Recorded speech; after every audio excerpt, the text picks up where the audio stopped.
नमस्कार। ज्योतिष में विश्वास रखने वाले सभी जातकों का हमारे चैनल वास्तु ग्लोबल में स्वागत है। बात करेंगे सिंह राशि के जातकों के लिए नवंबर और दिसंबर 2022 में क्या रहेगी धन के आगमन की और धन के बचत की स्थिति। संतान, शिक्षा, प्रतियोगिता की दृष्टि से कैसा रहेगा यह महीना। भूमि, भवन, भौतिक सुख, रोग, ऋण, लव रिलेशन, दाम्पत्य सुख के बारे में भी चर्चा करेंगे और धर्म, अध्यात्म, भाग्य और पुरुषार्थ के बारे में भी चर्चा करेंगे। जॉब, करियर और विदेश, इन सब के बारे में भी चर्चा करेंगे। सूर्य का गोचर नवंबर 16 से दिसंबर 15 तक वृश्चिक राशि में होगा। ग्रह गोचर के आधार पर सिंह राशि के जातकों पर इसका क्या प्रभाव पड़ेगा, इस पर हम चर्चा करेंगे। इस वीडियो को हमने 3 भाग में बनाया है। पहले भाग में पिछले महीने आपके लिए ग्रह गोचर से क्या क्या परेशानियां आई होंगी और इन परेशानियों की वजह क्या थी, इस पर भी चर्चा करेंगे। आपको यह समझ आएगा कि ग्रह गोचर का प्रभाव कितना आपके जीवन पर पड़ता है और कौन सा ग्रह आपको अच्छा फल देकर जाएगा और किस स्थिति में वह आपको अशुभ रहेगा। अगले भाग में हम बात करेंगे आपके जीवन पर इन ग्रहों के प्रभावों की। आपको अच्छे और बुरे प्रभावों से अवगत कराएंगे ताकि आप इनके अच्छे प्रभावों का पूरा फायदा उठा सकें और बुरे समय में क्या क्या सावधानियां रखें।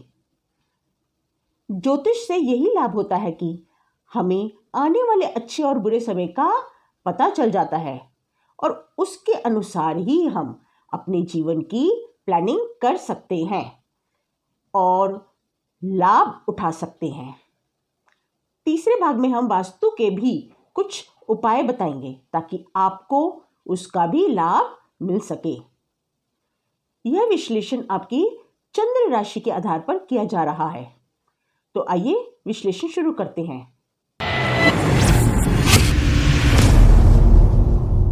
ये है सिंह राशि जातकों की अक्टूबर नवंबर 2022 की कुंडली, जब सूर्य का गोचर तुला राशि में था। एक होती है जन्म कुंडली और एक होती है गोचर कुंडली।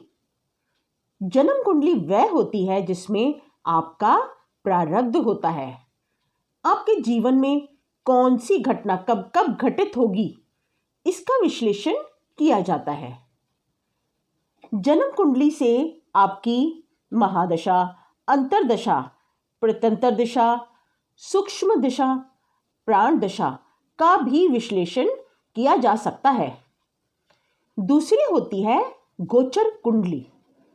गोचर कुंडली में वर्तमान में ग्रह की स्थिति के आधार पर फल कथन किया जाता है। अब हम ग्रहों की स्थिति को समझेंगे जो पिछले महीने आपके गोचर कुंडली में बनी। आपके लगन के स्वामी हैं सूर्य देव। जब सूर्य का गोचर तुला राशि में था तब सूर्य ग्रह आपके पराक्रम भाव में गोचर कर रहे थे। सूर्य का गोचर पराक्रम भाव में अति लाभप्रद रहा होगा। हमने इसे पिछले वीडियो में आपके लिए सूर्य का तुला राशि में गोचर अति लाभप्रद कहा था। सूर्य के साथ बुध और शुक्र का भी गोचर पराक्रम भाव में रहा। सूर्य बल, तेज के कारक हैं और बुध व्यापार के, बुद्धि और ज्ञान के कारक हैं। और यहाँ पर सूर्य और बुध से बुध आदित्य योग भी बन रहा है। सूर्य यहाँ पर आपके लगन के भी स्वामी है, तो आपका व्यक्तित्व और निखरा होगा। सूर्य पराक्रम भाव में आपके इरादों को और पक्का करते हैं। आप जो भी कार्य करते हैं उससे आपको समाज में सम्मान मिलता है। कोई भी कार्य आपने इस माह यदि शुरू किया होगा तो उसे बहुत ही सफलता से पूर्ण कर पाए होंगे। बुध के साथ होने से आपके व्यापार में भी वृद्धि हुई होगी। शनि के छठे भाव में गोचर करने से आप शत्रुओं पर भी विजय पा लेते हैं। मुकदमा या झगड़ा भी आप सुलटा पाते हैं और शत्रु भी आपके मित्र बन जाते हैं। इस गोचर में सूर्य के प्रभाव से आपके भाइयों को भी लाभ प्राप्त हुआ होगा। देवगुरु बृहस्पति जो अष्टम भाव में विपरीत राजयोग बना रहे हैं, वह पंचम भाव के भी स्वामी हैं। तो सूर्य का गोचर तीसरे भाव में होने से जातक के बच्चों को भी लाभ प्राप्त होता है। इस गोचर के दौरान जो छात्र किसी एंट्रेंस की प्रिपरेशन कर रहे हैं और काफी समय से असफलता प्राप्त हो रही है, तो इस माह ग्रह गोचर से आपको लाभ मिला होगा। पढ़ाई में मन लगेगा और भाग्य के प्रबल होने के कारण एंट्रेंस में पास होने के चांसेस बहुत अधिक होते हैं। पिछले महीने आपके जीवन में जो परेशानियां आई होंगी वह मंगल के कारण आई होंगी। मंगल का गोचर 13 नवंबर तक आपकी कुंडली के लाभ के स्थान पर था। मंगल यहां बुध की राशि मिथुन राशि में गोचर कर रहे थे। 3 नंबर राशि मिथुन राशि होती है। ज्योतिष में मंगल और बुध में नैसर्गिक शत्रुता बताई गई है। हालांकि मंगल लाभ के स्थान पर बहुत अच्छा रिजल्ट देते हैं। शत्रु राशि में गोचर करते हुए मंगल पीड़ित हुए और मंगल जब पीड़ित होते हैं तो कमजोर हो जाते हैं, कार्यों को बिगाड़ देते हैं। कमजोर व्यक्ति को क्रोध बहुत आता है। क्रोध के कारण बिना वजह के विवाद होते हैं और शत्रुओं की वृद्धि होती है। इस पर मंगल पर केतु की दृष्टि भी पड़ी। केतु अलगाव के कारक होते हैं, डिटैचमेंट के कारक। जब केतु की दृष्टि मंगल पर पड़ी तो आपके मित्रों से, सहयोगियों से एक डिटैचमेंट सी हो गई होगी।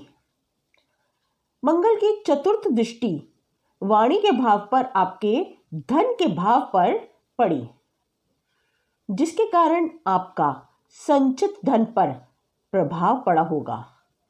साथ ही वाणी में कटुता और क्रोध का भी प्रभाव दिखता है। इसके कारण परिवारजनों, ताऊ चाचा से भी, बहनों और भाइयों से भी लड़ाई हो जाती है। अशुभ मंगल की आपके पंचम भाव पर भी दृष्टि पड़ी। पंचम भाव संतान का, उच्च शिक्षा का भाव है। इस गोचर में 2 ग्रहण पड़े, सूर्य ग्रहण और चंद्र ग्रहण। तो आशा है इन ग्रहण के दौरान प्रेग्नेंट लेडीज ने सावधानी रखी हो, क्योंकि मंगल की सप्तम दृष्टि आपके पंचम भाव पर प्रेग्नेंट लेडीज के लिए कष्टकारी होती है। वैसे तो यह संतान के लिए ही कष्टकारी होती है। तो आशा है बच्चों ने पटाखे वगैरह जलाते समय सावधानी रखी हो। मंगल की अष्टम दृष्टि आपके छठे भाव पर पड़ी तो दुर्घटना से, चोट से, बुखार आने से या किसी पालतू पशु के पालन में हानि हो सकती है। व्यापार में हानि होने की संभावनाएं रहती हैं। मुकदमे में धन का नाश भी होने की संभावनाएं बढ़ जाती हैं। कभी कभी इस गोचर के दौरान फोड़े फुंसी निकल आते हैं या बार बार बुखार भी आता है। हालांकि ये सब सबके साथ नहीं होता। जिसकी कुंडली में मंगल की महादशा या अंतर्दशा चल रही हो, उसके साथ ऐसा कुछ होने की संभावनाएं अधिक रहती हैं, क्योंकि मंगल लाभ के स्थान पर गोचर कर रहे हैं। तो विशेषकर धन के आगमन में रुकावटें आई होंगी। मंगल की दृष्टि जब छठे भाव पर पड़ती है तो ऐसे में पैसा फंस जाने के योग बन जाते हैं। आपने यदि किसी को उधार दिया होगा या किसी से पैसा आना होगा तो वह रुक जाएगा। तो ऐसे में इस गोचर में बनते ग्रह स्थिति के प्रभाव में कभी भी किसी को उधार ना दें। शनि जो आपके छठे भाव में गोचर कर रहे हैं और 23 अक्टूबर से मार्गी हो गए हैं। शनि छठे भाव में विपरीत राजयोग बना रहे हैं और आपके लिए शुभ है। लेकिन शनि की सप्तम दृष्टि आपके 12वें भाव पर पड़ रही है। 12वां भाव कोर्ट कचहरी, चोरी, जेल, यात्रा, हॉस्पिटल का भाव है।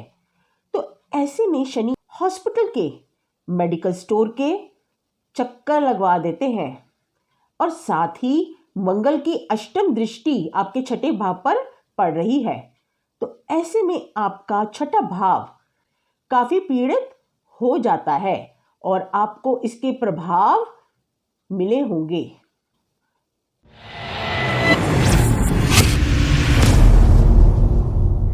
तो आइए अब बात करते हैं नवंबर के महीने की, जब सूर्य का गोचर वृश्चिक राशि में होगा और आपके लिए इन ग्रहों की स्थिति कितनी प्रबल होगी और आपके जीवन में क्या सुखद परिवर्तन आएगा, इस पर भी चर्चा करेंगे।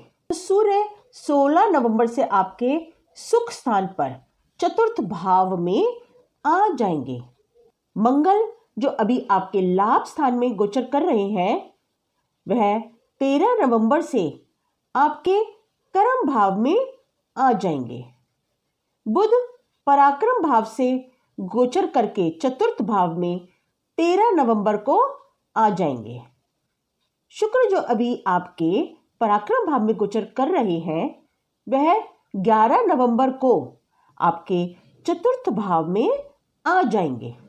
तो इस तरीके से 4 महान ग्रह सूर्य, शुक्र और बुध आपके चतुर्थ भाव में और मंगल आपके कर्म भाव में गोचर करेंगे। शनिदेव आपके छठे भाव में पहले से ही विराजमान है और वह वहां विपरीत राजयोग बना रहे हैं। देवगुरु अष्टम भाव में विपरीत राजयोग बना रहे हैं और 24 नवंबर से मार्गी हो जाएंगे। मंगल और देवगुरु बृहस्पति का राहु से अति श्रेष्ठ संबंध दोनों ग्रहों से बन रहा है। मंगल राहु से दूसरे स्थान पर स्थित है और देवगुरु बृहस्पति राहु से 12वें स्थान पर स्थित है। राहु महत्वाकांक्षा, एक्सपेंशन के कारक होते हैं। राहु विदेश के कारक भी होते हैं और यदि राहु शुभ हो तो वह जातक को महाधनी बना देते हैं। राहु यदि बली हो तो राहु से ज्यादा धन कोई दे ही नहीं सकता है और यहाँ पर तो राहु आपके भाग्य स्थान पर गोचर कर रहे हैं। राहु की स्थिति आपके लिए बहुत अच्छी है। राहु इस भाव में और इस काल में जो यहाँ महाधनी योग बना रहे हैं, मान सम्मान और प्रतिष्ठा के कारक है। राहु अक्टूबर से ही महाबली हो जाएंगे। तो राहु और देवगुरु बृहस्पति का यह योग आपके लिए बहुत ही अच्छे रिजल्ट लेकर आएगा। राहु एक्सपेंशन के कारक होते हैं और यह भाग्य स्थान पर गोचर कर रहे हैं। आप अपने ज्ञान का जितना प्रयोग करेंगे, जितना विस्तार करेंगे, उतना ही आपको लाभ मिलेगा। देवगुरु बृहस्पति की दृष्टि आपके 12वें भाव पर पड़ रही है तो आपको विदेश से बहुत बड़ा लाभ हो सकता है। विदेश में आप घूमने जा सकते हैं, विदेश में आप स्थित भी हो सकते हैं। विदेशी व्यापार जैसे इंपोर्ट और एक्सपोर्ट में भी आपको अत्यधिक लाभ मिलेगा। यह गोचर आपके लिए अति कष्टप्रद हो सकता है। जातक के प्रत्येक कार्यों में बाधा उत्पन्न होती है, काम करने की क्षमता कम हो जाती है, ब्लड प्रेशर भी बढ़ सकता है। तो कृपया अपने ब्लड प्रेशर का ध्यान रखें और समय समय पर चेक कराते रहें।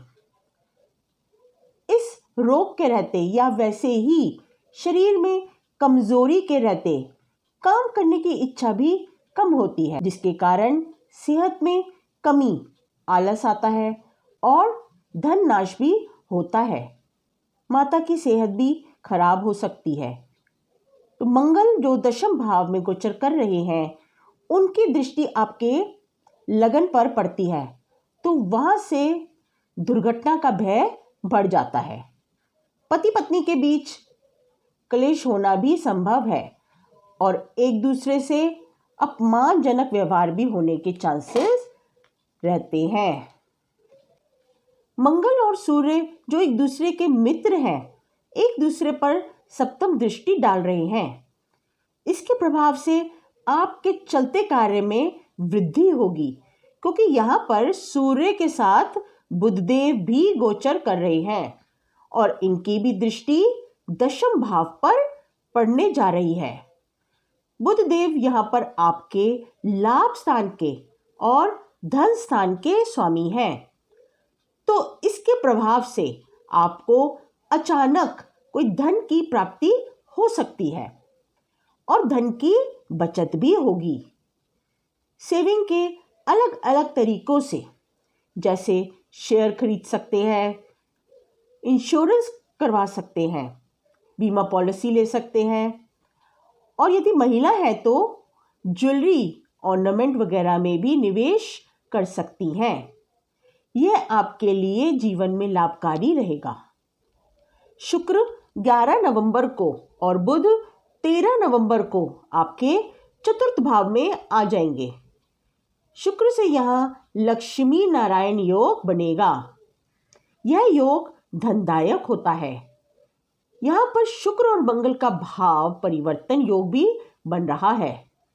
इससे यदि आप कोई सुख साधनों के व्यवसाय से जुड़े हुए हैं, जैसे branded electronic item, TV, fridge, LED या फर्नीचर का शोरूम है, ज्वेलर शॉप है, टॉय शॉप है, कॉस्मेटिक, ब्रांडेड ड्रेसेस या गारमेंट्स की शॉप है, इन सब से रिलेटेड कोई भी व्यवसाय है तो अच्छा चलेगा। हालांकि सूर्य के गोचर के कारण हम आपको कोई नया ऑर्डर या इन्वेस्टमेंट करने की सलाह इस महीने नहीं देंगे। चतुर्थ भाव में सूर्य का गोचर और राहु का भाग्य भाव पे गोचर एक दूसरे से षडाष्टक योग बना रहे हैं, जिसके कारण आप किसी से धोखा पा सकते हैं। इस काल में नया निवेश ना करें। सप्तम भाव के स्वामी हैं शनि देव और शुक्र का गोचर जो चतुर्थ भाव में हो रहा है, यह दोनों आपस में मित्र हैं। इसके प्रभाव से आपके विवाह के योग भी बन सकते हैं, यदि आप विवाह लायक है तो। शनि के मार्गी होने से, जो 23 अक्टूबर को शनि मार्गी हो गए थे और 24 नवंबर को देवगुरु बृहस्पति के मार्गी होने पर, इन दोनों की दृष्टि पड़ेगी आपके 12वें भाव पर। 12वां भाव बहुत ही स्ट्रांग हो जाएगा। 12वां भाव विदेश का भाव होता है, तो आपके विदेश जाने के, विदेश से कोई व्यापार के, विदेश से कोई लाभ के योग बनेंगे। हो सकता है आप कोई इंटरनेशनल कंपनी में जॉब प्राप्त करें या आपकी कंपनी द्वारा आपको विदेश भेजा जाए। इस माह सूर्य और मंगल से आपको थोड़ा सावधान रहना है।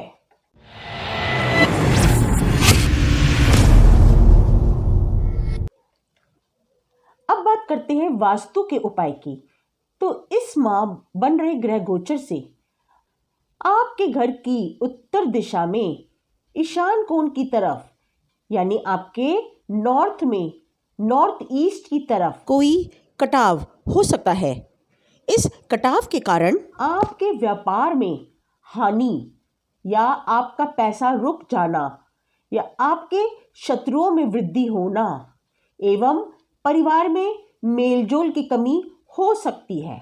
इस कटाव के कारण आपकी गाड़ी की चोरी होने के भी संभावनाएं बढ़ जाती हैं।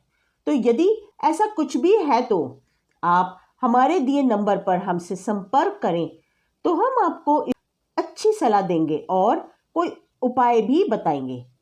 यदि घर का वास्तु अच्छा हो तो बुरा समय भी अच्छा होकर कट जाता है, लेकिन यदि वास्तु खराब हो तो अच्छा समय भी बुरा समय में परिवर्तित हो जाता है। तो घर का वास्तु अच्छा होना बहुत ही आवश्यक है। हम ये वीडियो यहाँ समाप्त करते हैं। आशा है आपको हमारी यह वीडियो पसंद आई हो। वीडियो को लाइक करें और शेयर भी करें ताकि सब तक ये जानकारी पहुंच सके। हमारे चैनल वास्तु ग्लोबल को सब्सक्राइब भी करें ताकि हमारी आने वाली हर नई अपलोडेड वीडियो आप तक सबसे पहले पहुंचे। अगली वीडियो में हम कन्या राशि के जातकों पर ग्रह गोचर के पड़ने वाले प्रभावों की जानकारी लेकर आएंगे। तब तक के लिए नमस्ते।